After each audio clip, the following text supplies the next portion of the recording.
गुरुदेव के श्री चरणों में प्रणाम निवेदित करते हुए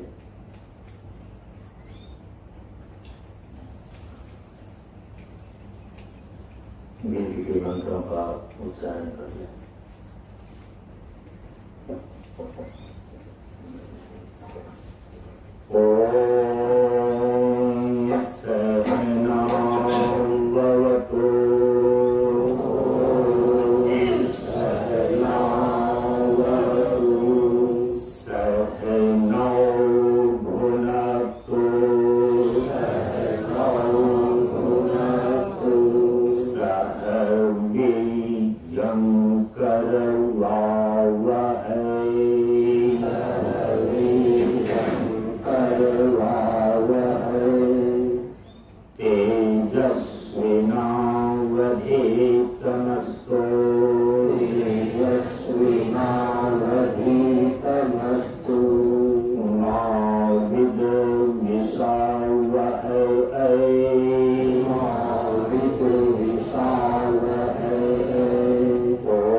ज्ञान मार्ग सत्संग के सानिध्य में उपस्थित श्रद्धालु सत्संग प्रियो, ज्ञान बहे गुणवान के संगत, ध्यान बहे तपस्वी संग किन्हो, बुद्धि विवेक विचार बढ़े, संत सन्यासी सुसज्जन तिन्हाओ। इसलिए ज्ञानी वेद है ज्ञान से, व्याधा वेद है तीर, सद्गुरु वेद है शब्द से, भींगे सकल शरीर।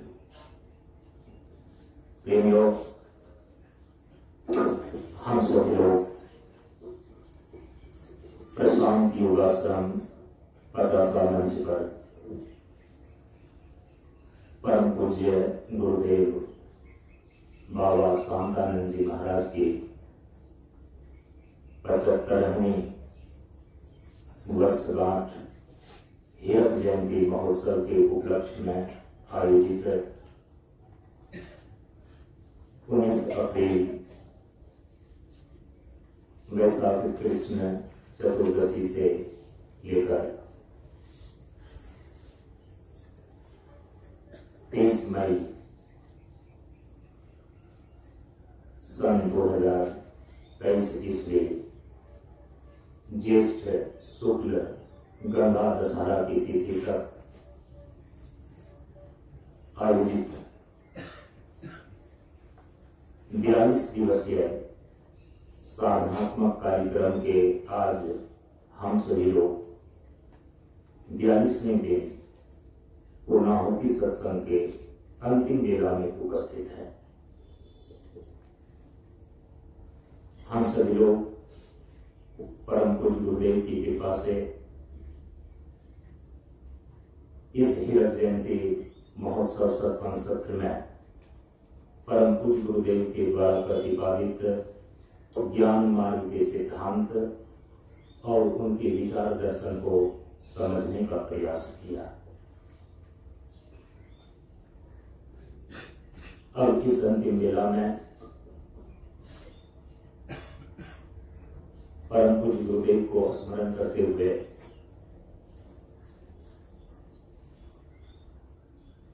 गंगा दशहरा की तिथि को परम पूज्य गुरुदेव ने गर्मी साधना के रूप में इस मंच की परंपरा के साधकों के लिए निर्धारित किया है। आप सभी लोग इस बात से भली भांति अवगत हो चुके हैं, कई बार सुन चुके हैं कि परम पूज्य गुरुदेव का इस भूधरा धाम पर प्राकट्य होने का 75वां वर्ष इस गंगा दशहरा तिथि को सन 2023 ईस्वी में पूरा हुआ और इसी के उपलक्ष्य में इस महान अवसर को हम सभी लोगों ने मिलकर के बाबा शांतानंद हीरक जयंती महोत्सव के रूप में मनाया।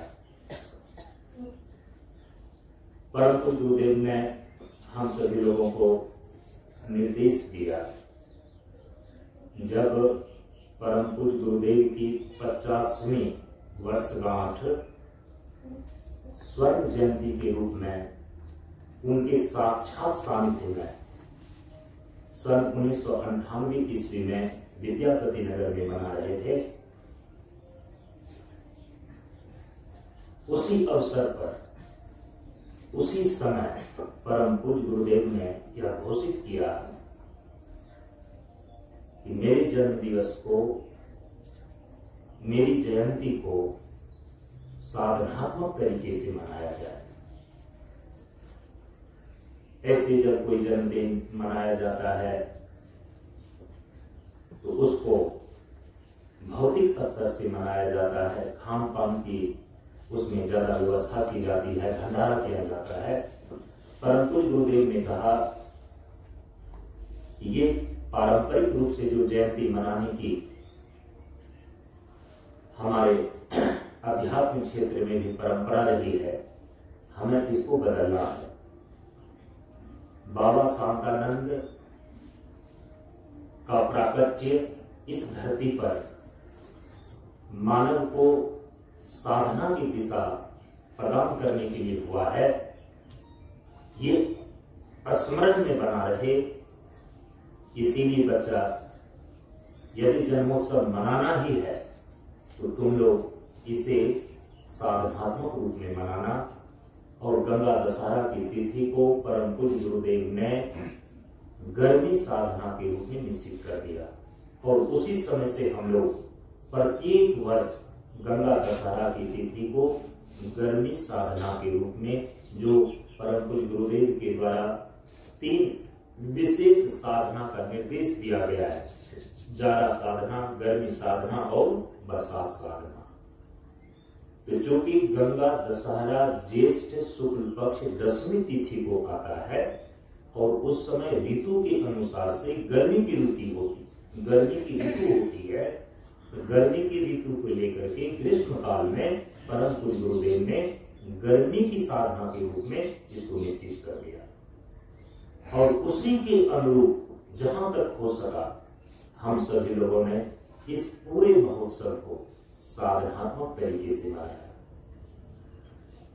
साधना में जो योग साधना है, योग साधना के अंदर भी जो शरीर के भीतर चक्रों की साधना है, चक्र धारणा, जिसके माध्यम से कुंडलिनी शक्ति का जागरण होता है, ये सबसे ज्यादा गूढ़ है और सबसे ज्यादा कठिन है साधना के क्षेत्र में। परम पूज्य गुरुदेव ने सतोगुणी इंद्रियों का प्रयोग ही कुंडलिनी जागरण है। अष्ट चक्र 10 द्वार पर होता अनहद गान, सभी चक्र खुल जाते हैं। उपदेश में इस प्रकार का निर्देश दे करके कुंडलिनी साधना को निर्देशित किया है। साधनाओं में साधना, कुंडलिनी साधना सबसे कठिन साधना है।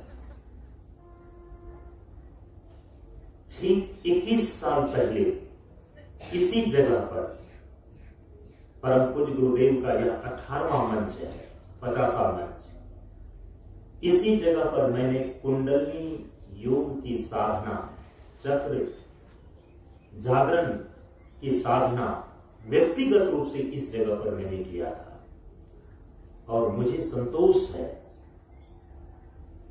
मेरे मन में इस बात की प्रसन्नता है कि 21 साल बाद परम पूज्य गुरुदेव के इस 75वीं वर्षगांठ के शुभ अवसर पर साधना की इस रहस्य को मैंने सार्वजनिक किया, सभी लोगों के ध्यान में दिया और यही परम पूज्य गुरुदेव का आप सभी लोगों को इस महोत्सव का सबसे बड़ा प्रसाद है।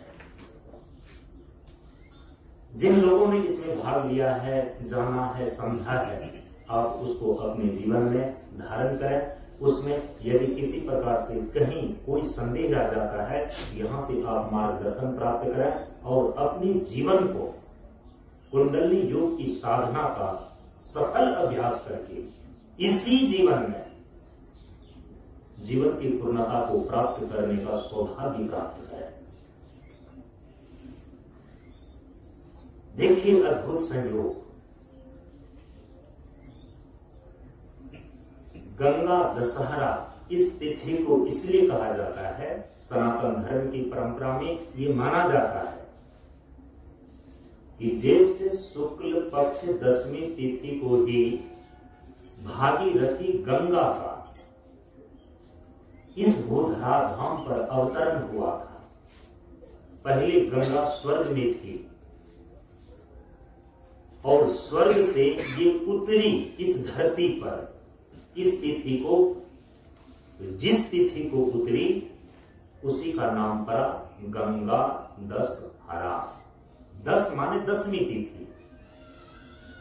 इस महीने की 10वीं तिथि, तो ज्येष्ठ शुक्ल पक्ष 10वीं तिथि को त्रिपथगा, ये भगवती गंगा स्वर्ग से इस भूतल पर उतरी थी।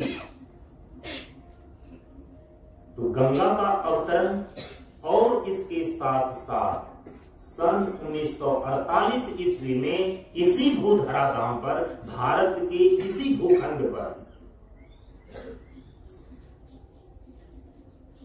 परम पूज्य गुरुदेव का प्राकट्य हुआ, अवतरण हुआ। ये अद्भुत संयोग है। गंगा जब स्वर्ग से उतरी तो पृथ्वी तो बहुत बड़ी है, लेकिन गंगा जब उतरी तो उसकी प्रथम धार कहां पर पड़ी? हिमालय की चोटी पर। और हिमालय की चोटी कहां पर है? इसी आर्यावर्त भारतवर्ष में। तो परम पूज्य गुरुदेव का भी अवतरण इसी भारतवर्ष की भूमि पर हुआ। एक ही तिथि है गंगा के अवतरण का और हमारे गुरुदेव के अवतरण का। इसीलिए हम सभी लोग गंगा दशहरा को ही गुरुदेव की जन्म जयंती मनाते हैं। इसीलिए यह गंगा दशहरा की तिथि हम सभी प्रशांत परिवार के लोगों के लिए कोई सामान्य तिथि नहीं है। परम पूज्य गुरुदेव ने तत्व गुरुवंदना के अंदर एक तथ्य प्रकाशित किया है कि पाचन सांच होने से ज्ञान अभ्यास हो जाता। यदि आपके अंदर शुद्धता आ गई ना, अंतःकरण शुद्ध हो गया ना, उसी शुद्ध अंतःकरण में आत्मज्ञान प्रकट होता है। उसी शुद्ध अंतःकरण में ब्रह्म और आत्मा का अप्रोक्ष ज्ञान होता है। जब ब्रह्म और आत्मा का अप्रोक्ष ज्ञान हो जाता है, उपनिषद घोषणा करता है, ज्ञानात एव तु कैवल्यम रीति ज्ञानात न मुक्ति। ये उपनिषद की डिंडिम घोष है, डंके की चोट पर घोषणा करते हैं कि ऐ संसार के लोगों, जब तक तुम ब्रह्म और आत्मा का अप्रोक्ष ज्ञान नहीं प्राप्त कर लेते हो, तब तक तुम्हारे जीवन की मुक्ति नहीं होगी। संसार में नाना प्रकार के दुखों को व्यक्ति सहते रहता है, और ये सारे के सारे दुख हैं बंधन के कारण से।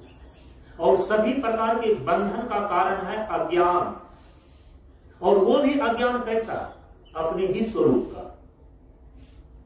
मैं कौन हूं यथार्थ में जानता नहीं, इसको बोलते हैं अज्ञान।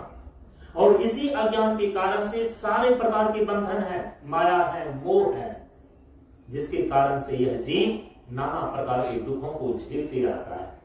आप इससे मुक्त हो जाते हैं कब? जब आपको अपने स्वरूप का ज्ञान हो जाता है।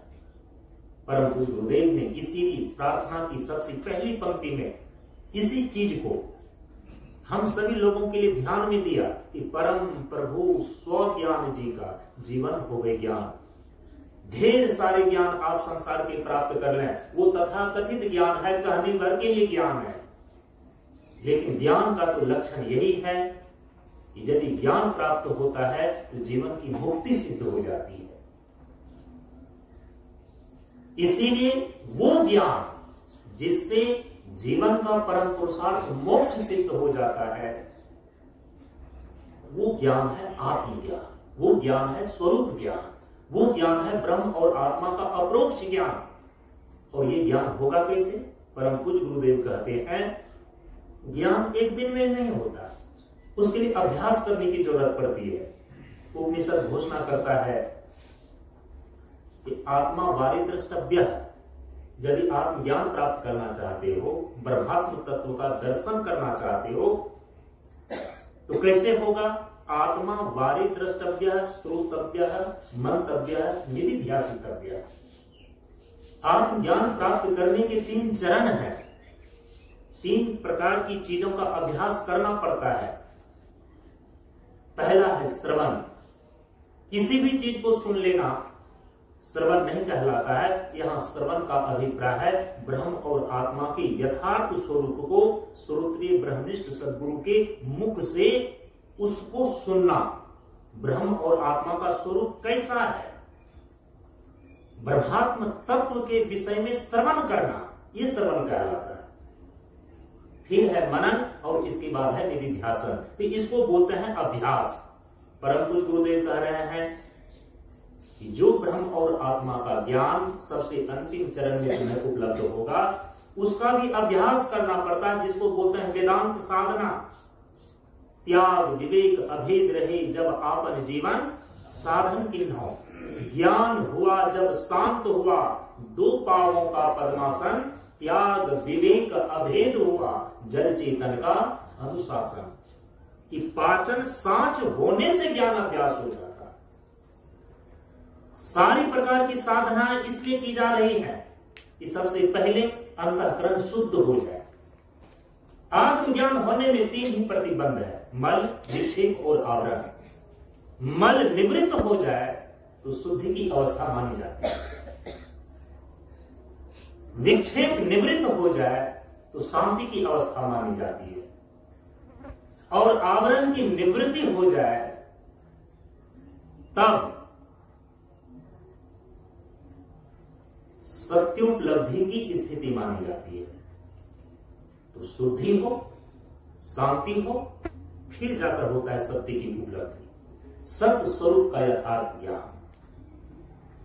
अब शुद्धता और ज्ञान, इस दोनों का संबंध गहरा है कि पाचन सांच होने से तब ज्ञान अभ्यास हो जाता है। और शुद्धि तत्व का ही आधिदैविक स्वरूप भगवती गंगा है। शुद्धि तत्व को ही गंगा बोलते हैं। गंगा जैसा पवित्र इस संसार में कुछ भी नहीं है। और जो ज्ञान तत्व है उसी को गुरु बोलते हैं। गुरु नाम है ज्ञान का, शिष्य सीख ले सोई, ज्ञान मर्याद जाने बिना गुरु शिष्य न कोई। शुद्धि तत्व है गंगा और ज्ञान तत्व है गुरु। तो गंगा का अवतरण और हमारे गुरुदेव का अवतरण एक ही तिथि को हुआ। ये अद्भुत संयोग है या नहीं?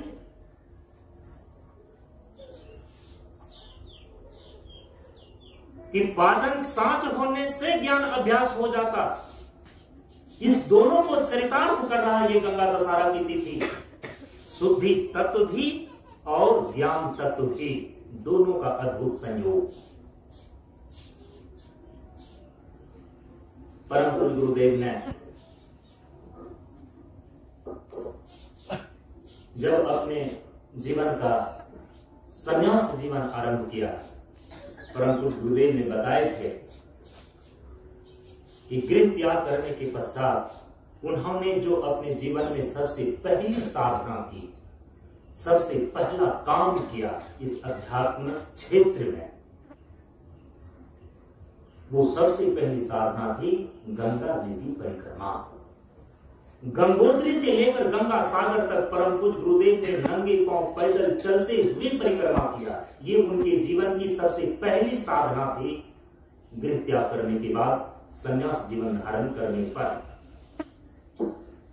परम पूज्य गुरुदेव ने अपनी चिंतन डायरी में इसलिए लिखा कि इस गंगा की परिक्रमा करके मैंने गंगा से ज्ञान लिया। और क्या ज्ञान लिया आप जानना चाहेंगे तो मैं आपको उनके चिंतन डायरी से दिखा सकता हूं। परम पूज्य गुरुदेव ने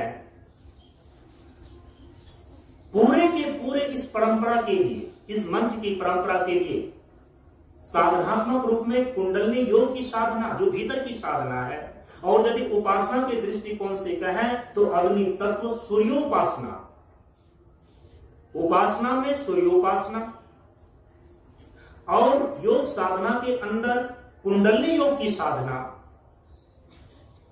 इस ज्ञान मार्ग सत्संग मंच की परंपरा के लिए परम पूज्य गुरुदेव ने मुख्य रूप से निश्चित किया है, निर्धारित किया है।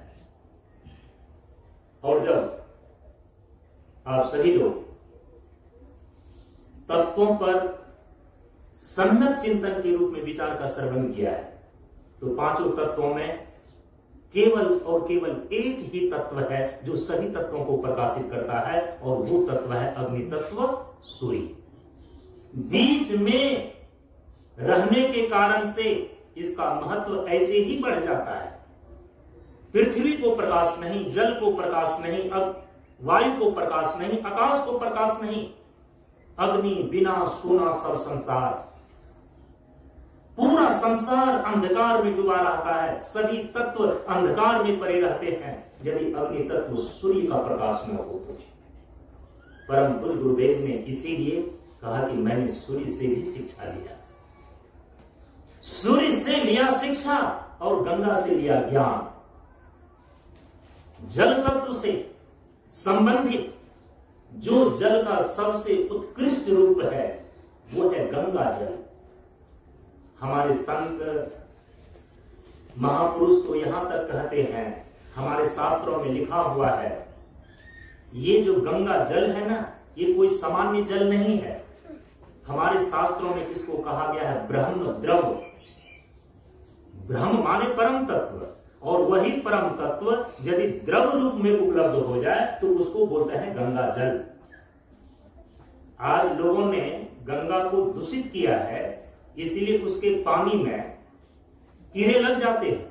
लेकिन आज भी जहां से गंगा निकलती है गंगोत्री से, वहां के जल को आप अपने शीशी में, बर्तन में वर्षों तक रखें, आज भी गंगा के जल में कीड़े नहीं लगते हैं। वैज्ञानिक लोगों ने परीक्षण किया और उस परीक्षण में ये चीजें देखी गई कि गंगा के जल में कीड़े नहीं लगते। इस धरती पर सबसे ज्यादा पवित्र यदि कोई है वो पवित्र पावनी, पतित पावनी गंगा ही है। ऋषिकेश में एक बहुत बड़े संत हुए जिन्होंने पूरे विश्व में योग की शिक्षा का स्तंभ, विजय पताका फहराया। स्वामी शिवानंद सरस्वती जी महाराज, वे हमेशा गंगा नदी के किनारे ऋषिकेश में जीवन भर तक रहे। उनकी पुस्तकों में मैंने पढ़ा, उनकी एक पुस्तक है ब्रह्मचर्य साधना। यहाँ के सारे ब्रह्मचारियों को जब मैं ऋषिकेश घुमाने के लिए ले गया था तो सर्वप्रथम स्वामी शिवानंद जी महाराज की उनके आश्रम से ब्रह्मचर्य साधना नामक पुस्तक सबको भेंट किया था।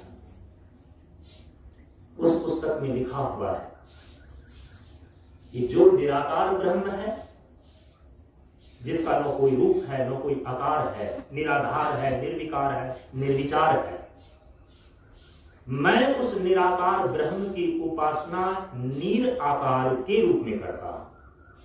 शब्द पर थोड़ा सा ध्यान दीजिएगा। न हर्षिकार नी, निराकार, ब्रह्म है निराकार। न दीर्घिकार नी और रो लगा दीजिए तो नीर माने होता है जल। नीर आकार ब्रह्म की मैं उपासना करता हूं, स्वामी शिवानंद जी महाराज ने कहा। उस निराकार ब्रह्म को प्राप्त करने के लिए मैं किसकी उपासना करता हूं? नीर आकार ब्रह्म की।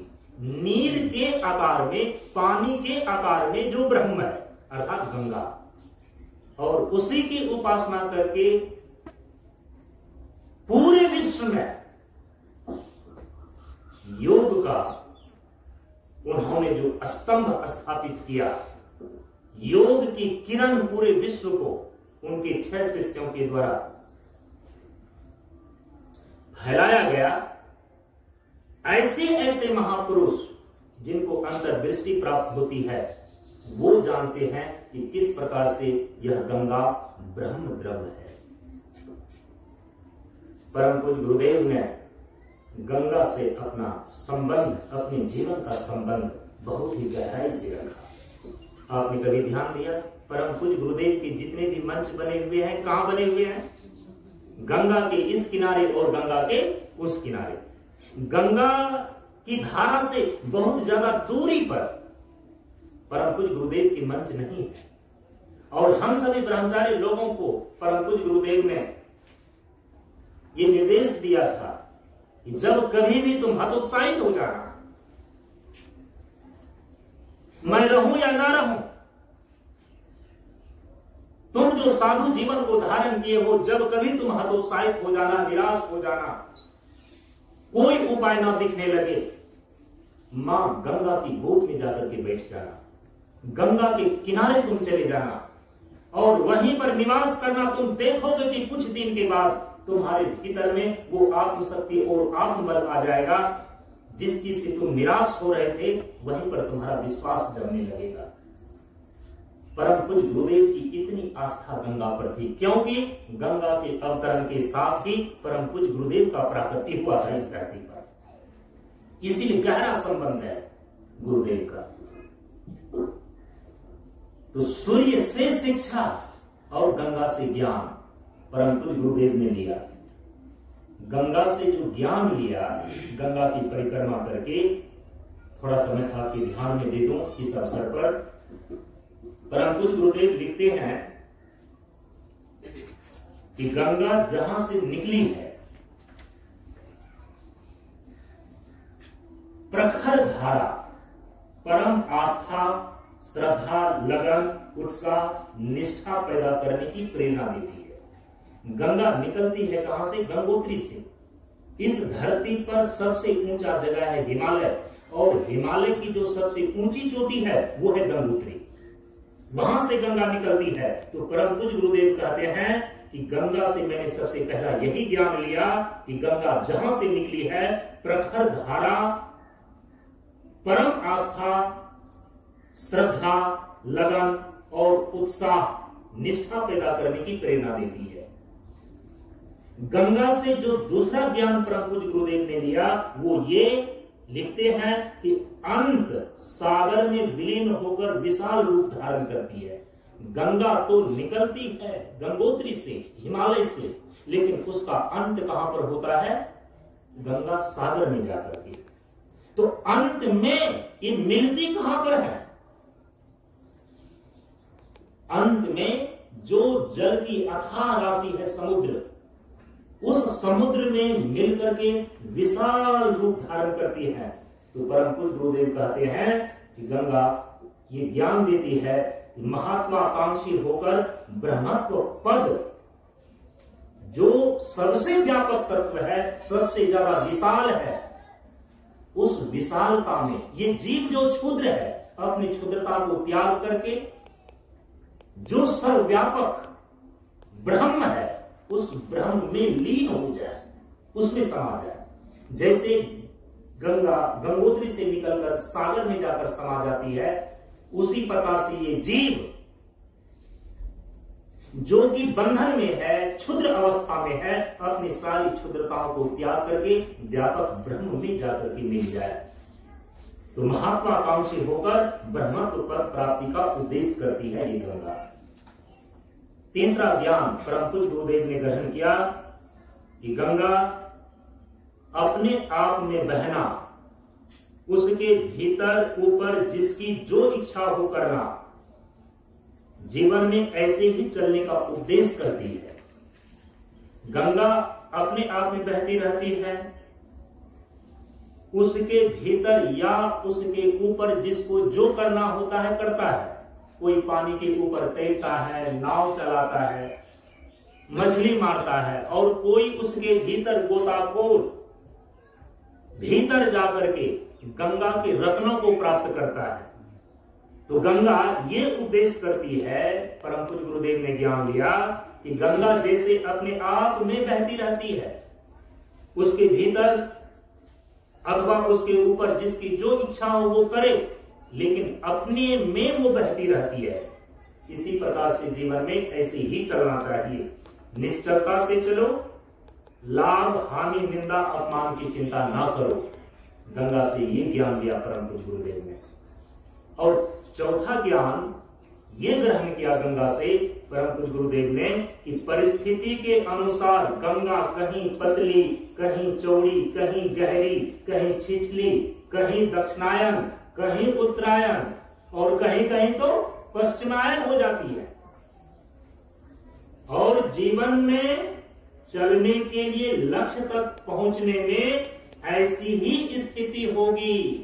परम पूज्य गुरुदेव ने ये ज्ञान ग्रहण किया कि जैसे गंगा अपने लक्ष्य तक पहुंचने में कहीं चलने के दरमियान, बहने के दरमियान वह पतली हो जाती है, कहीं चौड़ी हो जाती है, कहीं गहरी होती है, वो गंगा कहीं छिछली होती है, कभी दक्षिण किनारे होकर के दक्षिण की ओर बहती है, कभी उत्तरायण होकर उत्तर की ओर बहती है, और कई बार तो पश्चिम की ओर उसकी गति देखी गई है, उल्टी।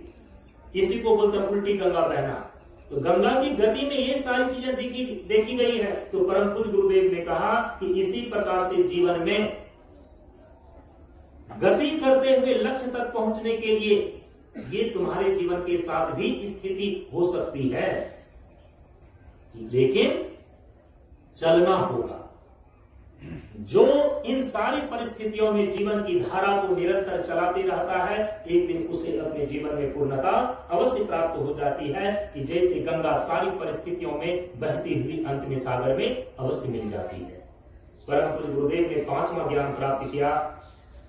लिखते हैं कि उसका कोई दूर से नाम लेकर रह जाता है। देखिए गंगा क्या शिक्षा दे रही है। कोई किनारे खड़ा होकर रह जाता है।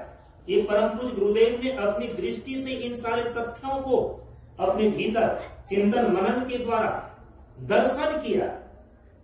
मन ये ज्ञान उन्होंने परिक्रमा करने के दरमियान में गंगा को देख करके प्राप्त किया।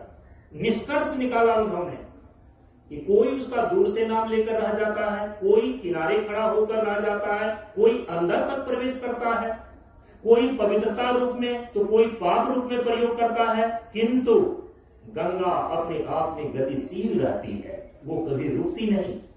कुछ क्षण के लिए गंदी और गतिहीन जैसी कहीं कहीं पर दिखती है, लगती है। उसी प्रकार से प्रेमियों, आपको अपने जीवन में चलना और रहना होगा गंगा की भांति। आपकी कोई उपेक्षा करेगा, कोई आपके बिल्कुल करीब आएगा और कोई तो आपके भीतर हृदय में घुस जाएगा। जैसे कि कोई गंगा को दूर से ही प्रणाम करता है, कोई किनारे खड़ा होकर के उसका सम्मान करता है, कोई तो उसके जल में प्रविष्ट कर जाता है। उसी प्रकार से आपके जीवन चलने में कोई आपके जीवन के साथ चलेगा, कोई दूर से ही आपको प्रणाम करेगा, उपेक्षा भी कर सकता है, और कोई तो आपके हृदय में आपका प्राण बनकर के काम कर सकता है। गंगा की शिक्षा देती है। कोई पवित्रता रूप में, कोई पाप के रूप में प्रयोग करता है, कोई आपको पवित्रता रूप में भी अपना सकता है और कोई आपको पाप रूप में भी उपेक्षित कर सकता है। ये गंगा से शिक्षा लेनी चाहिए। छठा ज्ञान परम पूज्य गुरुदेव गंगा से ये प्राप्त करते हैं। लिखते हैं कि इसकी गति शुरू की तीव्र और अंत की मंद पड़ती जाती है। गंगा इतनी तीव्र होती है, शुरू में गंगोत्री में तो कोई स्नान ही नहीं कर सकता है। वहां से सैकड़ों किलोमीटर जब नीचे गंगा उतर करके हरिद्वार में आती है, तो हम सभी लोग कुंभ में, हरिद्वार में, हर की पौड़ी में स्नान करते हैं। बहुत सारे वानप्रस्थी लोगों को घुमाने के लिए मैं ले भी गया था। वहां भी गंगा की धारा इतनी तेज है कि जंजीर पकड़ करके तब स्नान करना होता है, नहीं तो आप बह जाएंगे। तो परम पूज्य गुरुदेव कहते हैं कि देखो, इसकी गति शुरू की तीव्र और अंत की मंद पड़ती जाती है, किंतु सूक्ष्मता और संकीर्णता की जगह विशालता और उदारता धारण करती जाती है। गति भले ही मंद पड़ती जाती है, जहां तीव्र गति है वहां उसकी पतली धार है। अब यहां मैदानी क्षेत्र में आप देखिए, बिहार में, उत्तर प्रदेश में, इलाहाबाद के बाद से जहां से यमुना मिली हुई है, उनका विस्तार होना शुरू हुआ है। उनकी गति धीरे धीरे मंद पड़ती जाती है। गति मंद पड़ती है, लेकिन एक नई विशेषता क्या आ जाती है? सूक्ष्मता और संकीर्णता की जगह विशालता और उदारता धारण करती जाती है। बहुत कम लोग तीव्र धारा में स्नान कर पाते हैं, लेकिन जब वही प्रयागराज संगम पर पहुंचती है वही, तो उसकी भली ही गति मंद पड़ जाती है, लेकिन वहां कुंभ के अवसर पर हजारों ही नहीं, लाखों लोग उसमें स्नान करते हैं। परम पूज्य गुरुदेव कहते हैं कि जीवन में भी यही होना चाहिए। शुरू में आपकी गति भले ही तीव्र हो, ये जीवन की नियति है कि धीरे धीरे आपके जीवन की गति अंत समय में मंद पड़ जाती है, बुढ़ापे की अवस्था में मंद पड़ जाती है, लेकिन आपके अंदर सूक्ष्मता और संकीर्णता की जगह विशालता और उदारता होनी चाहिए। परम पूज्य गुरुदेव ने ये ज्ञान ग्रहण किया। सातवां ज्ञान ये ग्रहण करते हैं कि इससे संबंध अनेकों प्राणी अनेकों स्तर पर करते हैं। गंगा से संबंध अनेकों प्राणी बनाते हैं और अलग अलग स्तर से बनाते हैं, किंतु ये अपनी गति में गतिशील है।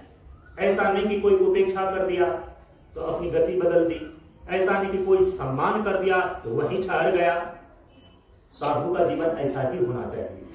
उपेक्षा करे तो भी, अपेक्षा करे तो भी आप निरंतर अपने जीवन में गतिशील बने रहे, जैसे गंगा। संबंध बनाने में उदारता और विशालता है गंगा के पास। जीवन में संबंध भी ऐसा ही होना चाहिए। संबंध का मतलब यह नहीं है कि बंध जाना। गंगा कहां बंधी हुई है? और यदि बंधी हुई होती तो क्या सागर तक पहुंचती? और यदि बंधी हुई नहीं है, निरंतर चलायमान है, तो क्या उससे किसी का संबंध नहीं है? हजारों लाखों व्यक्तियों का उससे संबंध है। तो गंगा की तरह ही अपने जीवन का संबंध होना चाहिए। आप निरंतर चलें। ऐसा नहीं कि जीवन में एक ऐसा संबंध आ जाए कि आपका जीवन का ठहराव हो जाए, आपके जीवन का जो है कि वहां रुकावट हो जाए, तो फिर आप अपनी पूर्णता को प्राप्त नहीं कर सकेंगे। आत्मा ज्ञान परम पूज्य गुरुदेव ने गंगा से ये प्राप्त किया कि गंगा का पूर्ण उपदेश क्या है? गतिशीलता ज्यादा से कम,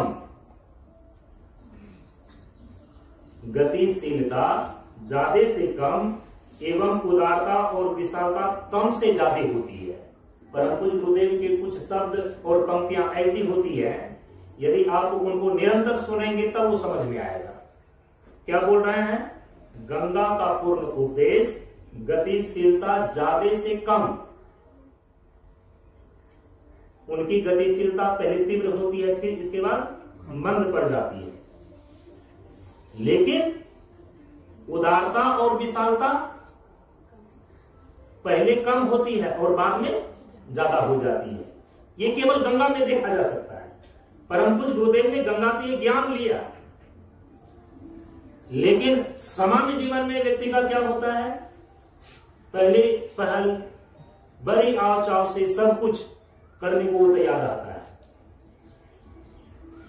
अति परिचयात अनादरः, अति परिचय हो जाने पर तो फिर तो अनादर का भाव आ जाता है व्यक्ति के जीवन में। यदि आप बिल्कुल एक मर्यादा पूर्वक अपने को दूसरे से अलग हटा करके क्या करते हैं वो आप जाने, लेकिन यदि आप हटा करके रखें तो आपके प्रति आकर्षण लोगों का बना रहता है। यदि ज्यादा आप उसको छूट दे दें, अति परिचयात अनादरा, अनादरा, फिर वो आदर का भाव कम हो जाता है। लेकिन गंगा में ऐसा नहीं देखा जाता। अब इनकी गतिशीलता ज्यादा से कम होती है। लोग कहते हैं कि पहले परम पूज्य गुरुदेव इतनी तेजी से मंच बना करके आगे चले, फिर बाद में जाकर के शिथिल पड़ गए। अरे भाई, गंगा शिक्षा देती है और गंगा के जन्म के साथ ही परम पूज्य गुरुदेव का जन्म हुआ है, इसलिए गंगा से विपरीत वो काम नहीं कर सकते।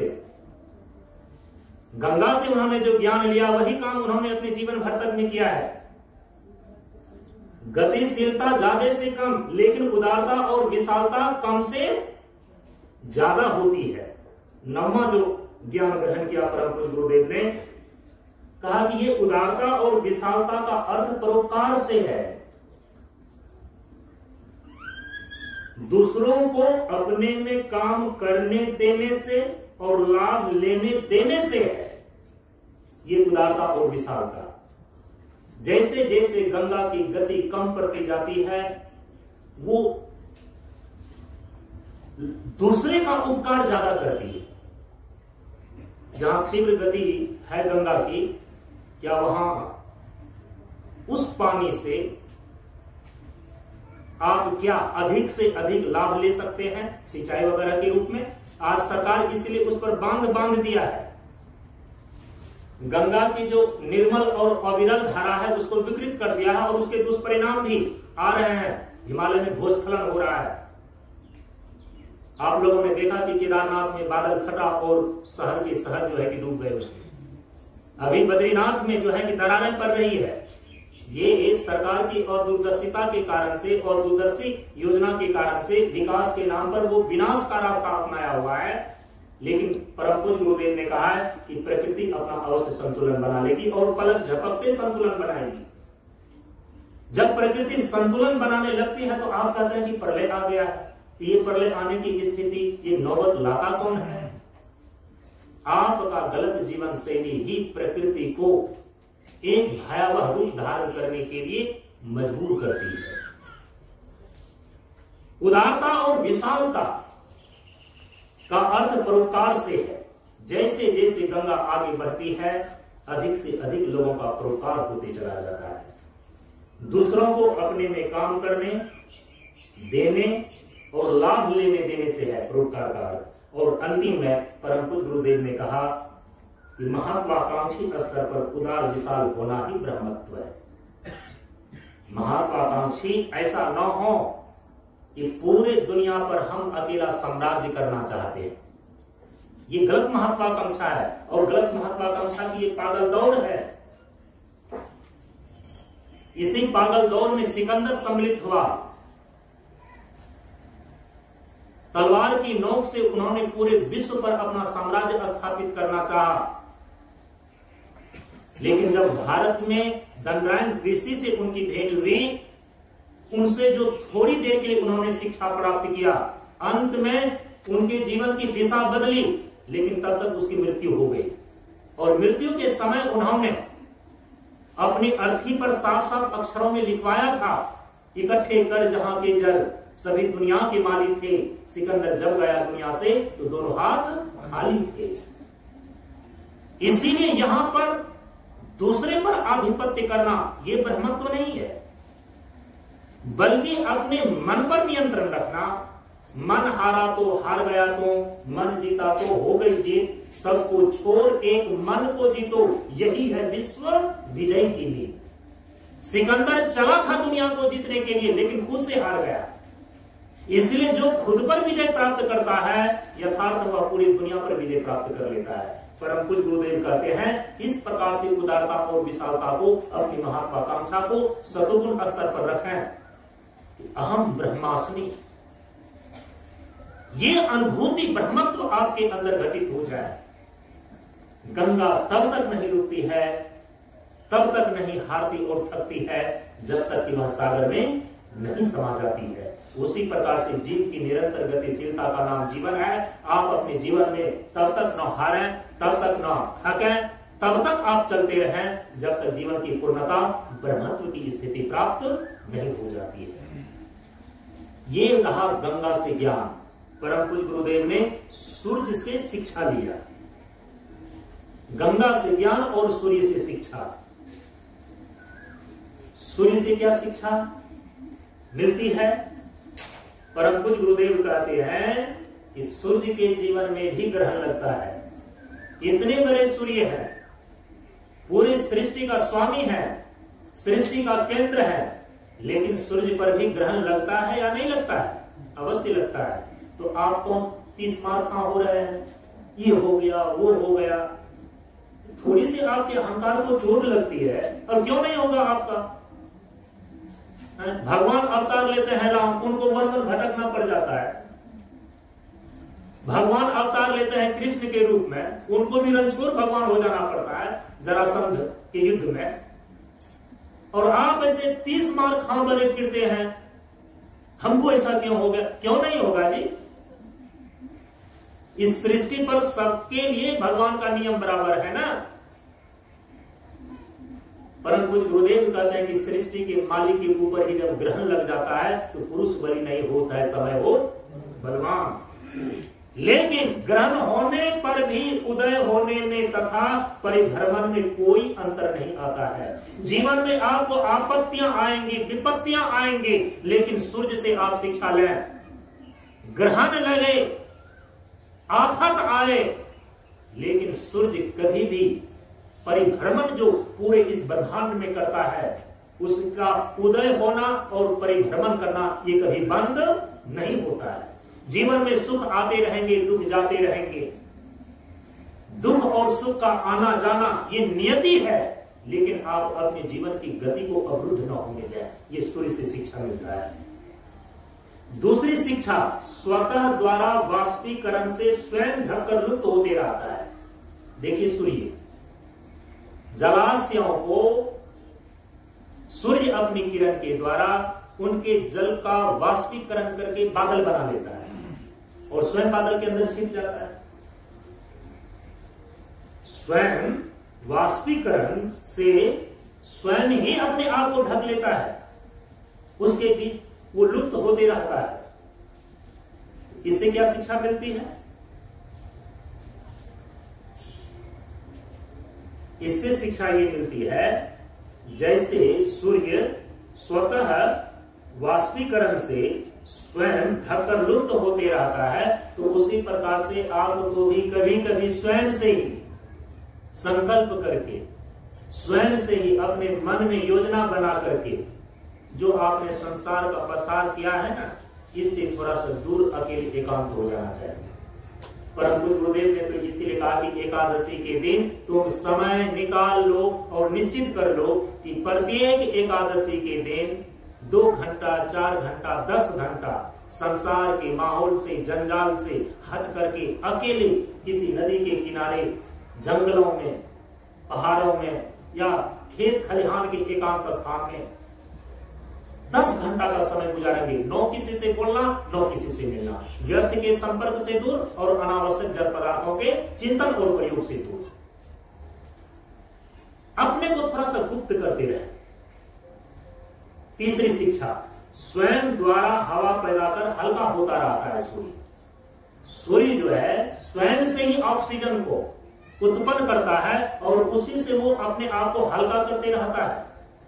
अपने जीवन को बोझिल मत होने दें। यदि मन में हमेशा आप कुछ उस प्रकार का चिंतन करते रहते हैं जिससे कि आपका जीवन बोझिल होता है, उन सारे चिंतन को बिल्कुल हटा दें। मन में थोड़ा सा आशा का प्रकाश लाइए और स्वयं को, अपने आप को हल्का कीजिए। मन को तनाव से मुक्त कीजिए और अपने को थोड़ा सा स्वतंत्र अनुभव कीजिए। जब तक मन में अंधेरा बना रहता है तो जीवन भार स्वरूप लगता है। मन की सुख की कलियां, दुख के कांटे, मन सबका आधार, मन से कोई भेद छुपे ना मन के नैन हजार, जग से चाहे भाग ले कोई, मन से भाग ना पाए तोरा मन दर्पण कहलाए। मन में ही कुछ बात सोच करके आप दुखी है ना, मन में ही कुछ बात ऐसा सोचें कि आप खुश हो जाएंगे। ये तरकीब आना चाहिए। यदि मन ही कुछ सोच करके दुखी है तो मन कैसे खुश होगा? कुछ सोच करके, कुछ अच्छी बात सोचें, कुछ प्रकाश आने दें मन में। मन में जो अंधेरा है वो दूर हो जाएगा। जमीन सुखाकर, धूल उड़ाकर, गर्द गुबार से ढकता रहता है। कभी कभी ऐसी लीला करते हैं और संत महापुरुषों के जीवन में देखा जाता है कि यदि दुनिया की भीड़ को छांटनी हो तो कुछ ऐसे पागलपन वाली स्थिति वो करने लगते हैं, या तो गाली देने लगते हैं या तो मैला बिस्टा भी फेंकने लगते हैं। कई संतों को देखा है हम लोगों ने। और क्या उनको ये होश नहीं है कि गाली नहीं देनी चाहिए? उनको होश है, लेकिन संसार के झमेले से, भीड़ से बचने के लिए अलग अलग रूप धारण करते हैं। जो सूर्य सबको जला करके पवित्र करता है वो गंदा कैसे हो सकता है? उनकी लीला कभी जमीन सुखाकर, धूल उड़ाकर, गर्द गुबार से कभी कभी अपने आप को ही ढकते रहता है। पांचवी शिक्षा मिलती है कि निश्चित दिशा में ही कुछ घटकर या हटकर उदय और अस्त होता है, लेकिन निश्चित दिशा में। दक्षिणायन होने पर थोड़ा सा दक्षिण कोने में सूर्य उदय होता है। उत्तरायण होने पर उत्तर के कोने में सूर्य उदय होता हुआ दिखाई पड़ता है।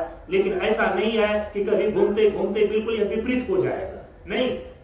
निश्चित दिशा में ही उदय और अस्त होना होता है, थोड़ा सा हट करके। उसी प्रकार से आप अपने जीवन में जो लक्ष्य निश्चित कर लेते हैं ना, परिस्थिति वसात उसमें थोड़ा सा समझौता करना पड़ जाए, थोड़ा सा पीछे हटना पड़ जाए, जैसे सूर्य समय के अनुसार से उसी दिशा में, उसी लक्ष्य पर, लेकिन थोड़ा सा इधर उधर हट करके उनका उदय अस्त एक समान होता है। आप भी अपने जीवन में उसी प्रकार की गति को अपनाएं, तभी पूर्णता प्राप्त होगी। ये नहीं कि बस फूटा गाड़ करके इतना हटी और जिद्दी हठ धर्मी बन गया कि वो टूट ही गया। हठ धर्मिता पूर्णता को नहीं लाती है।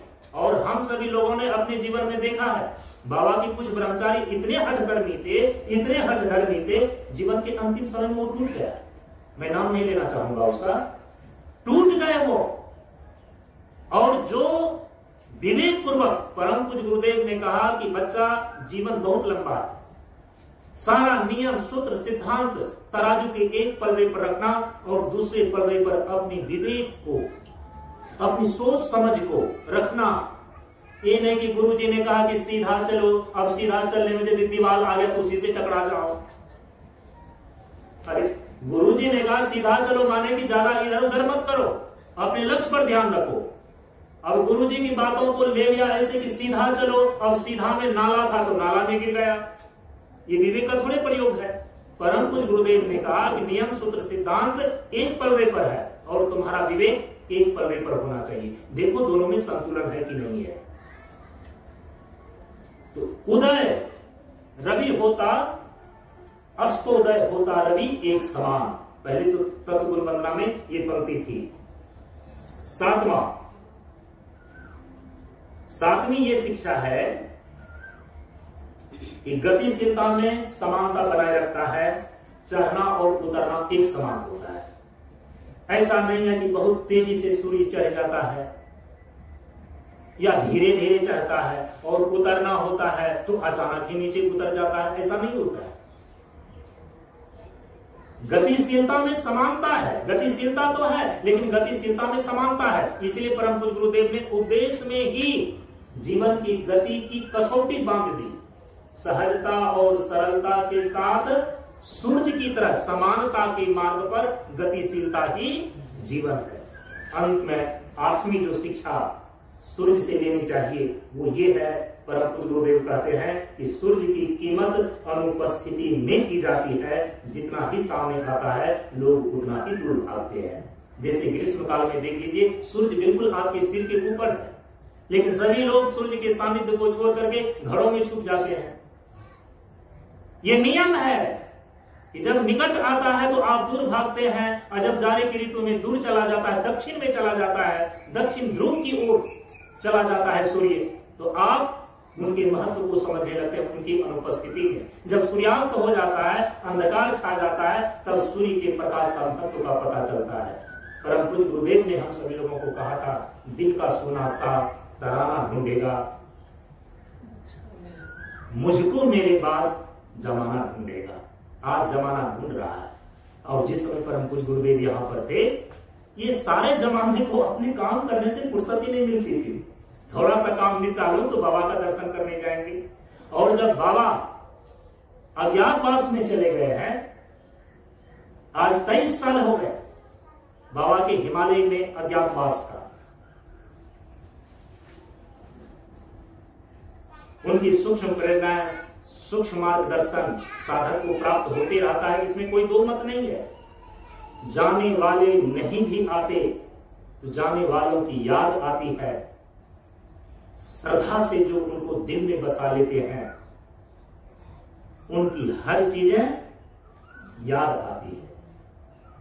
उनका आशीर्वाद, उनका मार्गदर्शन अपने आप आती है। जाने वाले नहीं भी आते तो जाने वालों की याद आती है। श्रद्धा से जो दिल में बसा लेते हैं उनकी हर चीजें अपने आप आती है। कितना महसूस कर पाते हैं ये आपके ऊपर निर्भर है। हाँ, अब कुछ लोग जो है ढोंग रच रहे हैं कि बाबा का झीना झीना प्रकाश आ रहा है तो सूक्ष्म मार्गदर्शन, ये ढोंग छोड़ते हैं, पाखंड छोड़ते हैं। बाबा की सूक्ष्म किरणें, सूक्ष्म आशीर्वाद, सूक्ष्म प्रेरणाएं यदि आएंगी भी तो लौट जाएंगे। ढोंग पाखंड को छोड़िए, एकदम निष्कपट बन जाइए, क्योंकि सहज और सरल सत्य के पास होता है। बाबा की किरणें आपके हृदय में प्रविष्ट करेंगी, करती हैं यदि उनके प्रार्थना को, उनके कीर्तन को, उनके द्वारा बताए गए साधना को आप करते हैं तो उसी क्षण में परम पूज्य गुरुदेव की चेतना को महसूस कर सकते हैं, अनुभव कर सकते हैं। इसलिए ढोंग पाखंड छोड़ दें, निष्कपट होकर एक बच्चे की भांति अपने बाबा को पुकारें। अवश्य बाबा अपने तरीके से जिनकी जो स्थिति होगी उनकी हर चीजें अपने आप आती है, आपके पास भी आएगी। इस प्रकार से परम पूज्य गुरुदेव ने सूर्य से शिक्षा और गंगा से ज्ञान दिया। भगवान आदि शंकराचार्य के द्वारा जो गंगा स्तोत्र लिखा गया है, आज गंगा दशहरा का दिन है, उनकी थोड़ी सी स्तुति हो जाए। भगवान आदि शंकराचार्य के द्वारा रचित जो गंगा स्तोत्र है, हम लोग थोड़ा सा उसका पाठ कर लेते हैं। अर्थात श्री गंगा स्तोत्रम। देवी सुरेश्वरी भगवती गंगे त्रिभुवन तारिणी तरल तरंगे शंकर मौली बिहारिणी विमले मम मतिरास्तां तव पद कमले भागीरथी सुखदायिनी मातस्तव जल महिमा निगमे ख्यात नाहं जाने तव महिमानं पाहि कृपामयि माम ज्ञानं हरिपद पाद तरंगिनी गंगे हिमविदु मोक्ता धवल तरंगे दूरे कुरु मम दोषिति भारं कुरु कृपया भव सागर पारं तव जलममलं येन निपेतं परम पदं खलु तेन गृहीतं मात्मने गंगे त्वय्यो भक्त किल तं द्रष्टुं नयमः सत् पतितोद्धारनि जाहन्नि गंगे खंडित गिरिवर मंडित भंगे भीष्म जननी हे मुनिवर कन्ये पतित निवारिणि त्रिभुवन गंगे कल्पलतामिव फलदां लोके प्रणमति अस्मां न पतति शोके पारावार विहारिणि गंगे विमुख युवति कृततरलापाङ्गे तव चेन्मात्र स्रोतस्नात पुनरपि जठरे सोऽपि न जात नरक निवारिणि जाहन्नि गंगे कलुष विनाशिनि महिमोत्तुङ्गे पुण्यरस गंगे पुण्यतरंगे जय जय जाह्नवी करुणा पांगे इंद्रमुकुट मणिराजित चरणे सुखदे सुभदे हृद्य शरण्ये रोगं शोकं तापं पापं हरणे भगवति कुमति कलापं त्रिभुवन सारे वसुधाहारे त्वमसि गते मम खलु संसारे अलकानन्दे परमानन्दे कुरु करुणामयि कातरवन्दे तव तटनिकटे यस्य निवास खलु वैकुण्ठे तस्य निवास वरमिह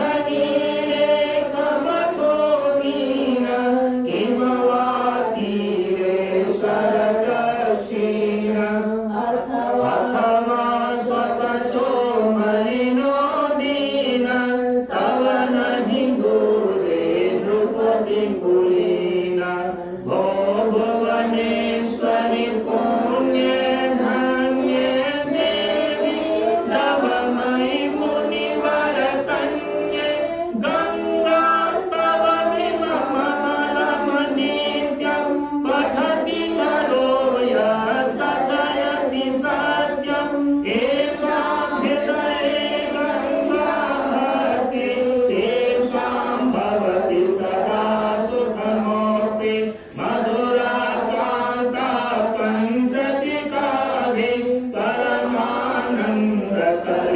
परमानन्दकलितललिताभि गङ्गास्त्रोतमिदं भवसारं वाञ्छितफलदं विमलं सारं शङ्करसेवक शङ्कररचितं पठति सुखीस्तव इति च समाप्ता शङ्करसेवक शङ्कररचितं पठति सुखीस्तव इति च समाप्ता जय जय गंगे जय हर गंगे जय जय गंगे जय हर गंगे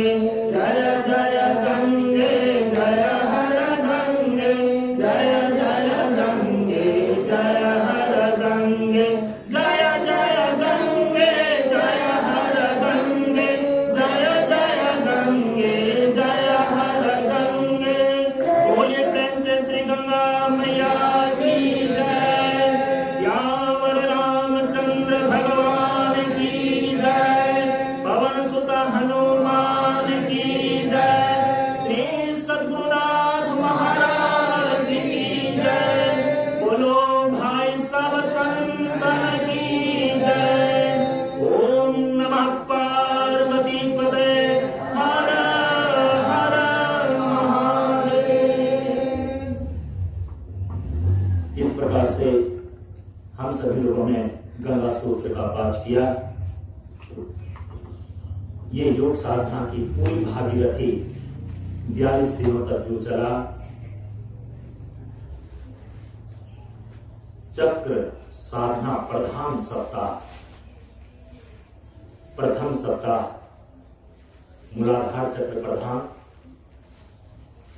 दूसरा सप्ताह स्वाधिष्ठान चक्र प्रधान, तीसरा सप्ताह मणिपुर चक्र प्रधान, चौथा सप्ताह अनाहत चक्र प्रधान, पांचवा सप्ताह विशुद्धि चक्र प्रधान और अंतिम में छठा सप्ताह आज्ञा चक्र प्रधान साधना का अभ्यास हम सभी लोगों ने किया। परम पूज्य गुरुदेव की कृपा से ये साधना का संस्कार हम सभी लोगों के हृदय में प्रतिष्ठित हो, इसीलिए अंतिम में परम पूज्य गुरुदेव की इस साधना पद्धति को एक भजन के द्वारा स्मरण करके फिर अपनी वाणी को विराम देते हैं। यही विधि जय वैभाव पार, मोर गुरु भेद दिए। यही विधि जय वैभाव पार, मोर गुरु भेद दिए।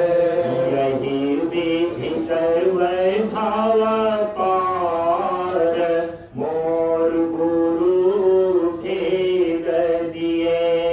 यही विधि जय वैभाव पार, मोर गुरु भेद दिए।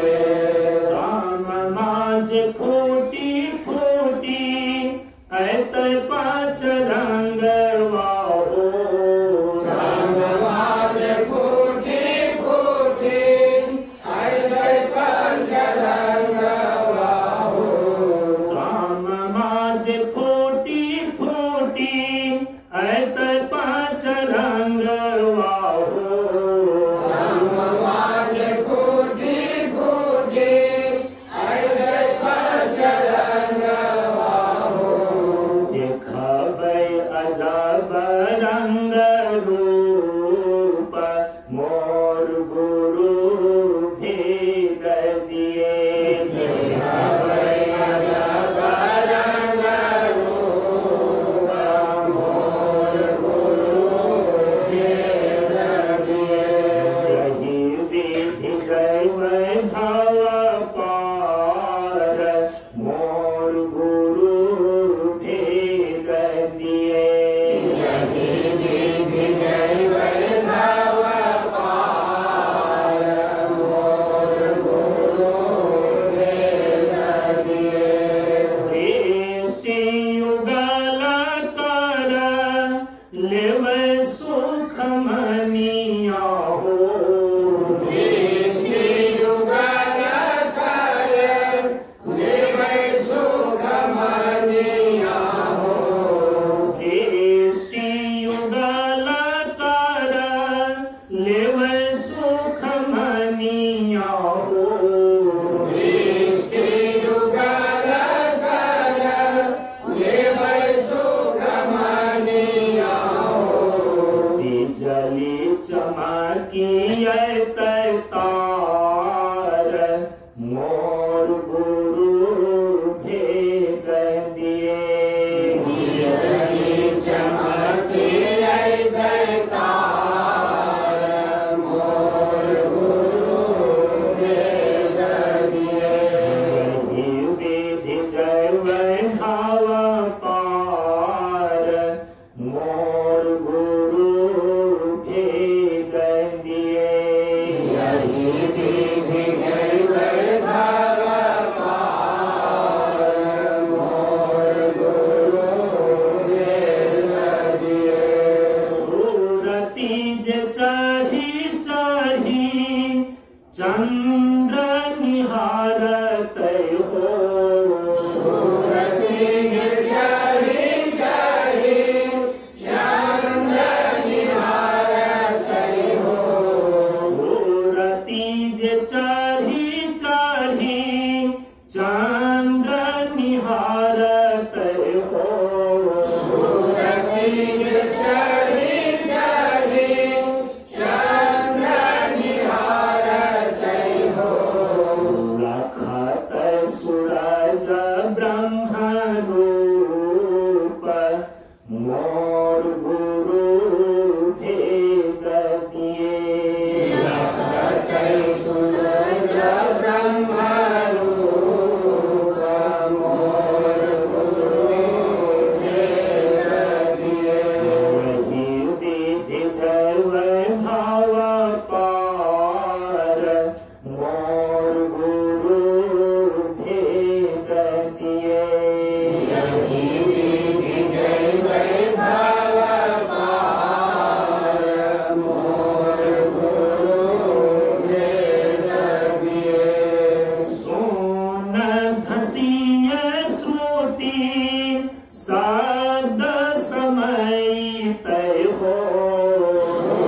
और गुरु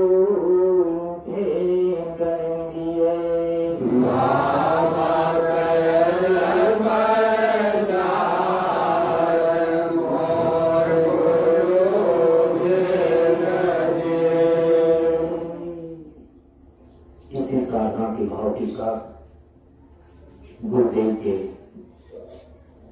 आशीर्वाद को साधना के लिए ग्रहण करते हुए अपनी वाणी को मैं यहीं पर विराम देता हूं।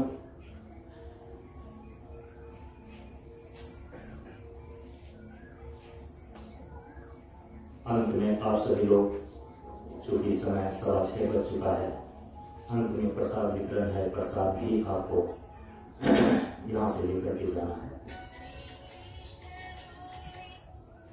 और सत्संग की गंगा श्रद्धे श्री संपूर्णानंद बाबा आगे आगे बहाते चले जा रहे हैं, क्योंकि गंगा एक तो जल की गंगा है, परम पूज्य गुरुदेव के यहाँ पर ज्ञान की गंगा है, सत्संग की गंगा है।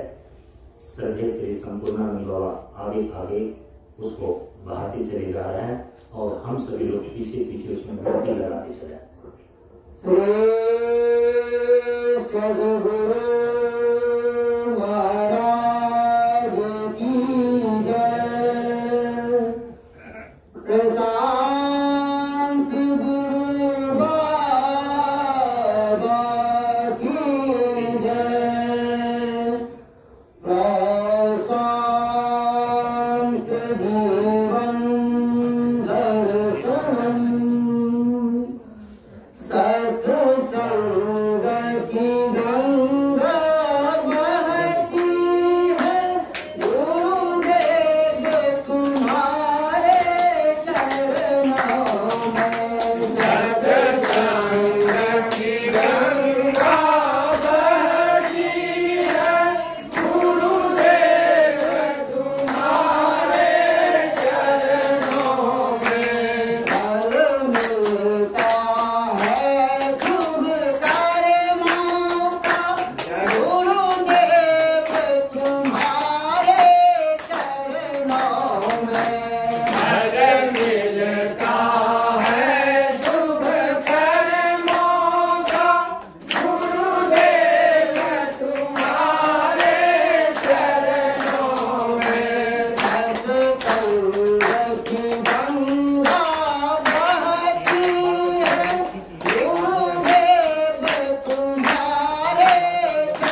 अब सभी लोग एक साथ गुरुदेव के आशीर्वचन को ग्रहण करें।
जयकार 3 बार होता है, इसीलिए सभी लोग दोनों हाथ उठाकर जयकार के लिए ललकार करें। ज्ञान का ज्ञान का ज्ञान का शिक्षा का शिक्षा का शिक्षा का मानवता का मानवता का मानवता का जीवन का जीवन का जीवन का। बोलिए प्रेम से प्रशांत गुरु बाबा की प्रशांत गुरु बाबा की प्रशांत गुरु बाबा की प्रशांत जीवन प्रशांत जीवन प्रशांत जीवन। और सभी लोग हाथ को नीचे कर लीजिए, शांत भाव से शांति पाठ कीजिए और पीछे से एक साथ उच्चारित करें, शांत हो। द्यो शांत हो, अंतरिक्ष शांत हो, पृथ्वी शांत हो, जल शांत हो, औषधि शांत हो, वनस्पति शांत हो, विश्व देवता शांत हो, ब्रह्मा शांत हो, सतोगुण शांत हो, रजोगुण शांत हो, तमोगुण शांत हो, सभी शांत हो। शांति शांति शांति। इस प्रकार से यह 42 दिवसीय साधनात्मक कार्यक्रम परम पूज्य गुरुदेव की कृपा से यहीं पर पूर्ण होता है। ओम पूर्णमदः पूर्णमिदं पूर्णात् पूर्णमुदच्यते पूर्णस्य पूर्णमादाय पूर्णमेवावशिष्यते। ओम शान्ति शान्ति शान्तिः। हरि ओम श्री गुरुभ्यो नमः। हरि ओम।